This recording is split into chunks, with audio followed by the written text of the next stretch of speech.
আসসালামু আলাইকুম। Xiaomi launch করলো তাদের 17 সিরিজ, কিন্তু আসল কথাটা হলো কে কাকে কপি করলো। শাওমির 17 প্রো আর আইফোন 17 প্রো হুবহু একই রকম দেখতে। যাই হোক, ফোনটা কিন্তু একদম বিস্ট।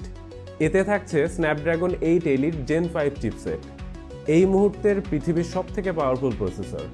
র্যাম পাচ্ছেন সর্বোচ্চ 16 জিবি এবং স্টোরেজ 1 টেরাবাইট পর্যন্ত।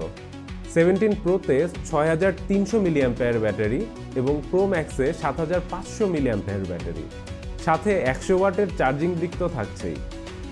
ক্যামেরা সিস্টেমে থাকছে লাইকার টাচ 50 মেগাপিক্সেলের ট্রিপল ক্যামেরা, আর পেছনে ক্যামেরার পাশে পাচ্ছেন পুরো একটি সেকেন্ডারি ডিসপ্লে স্ক্রিন।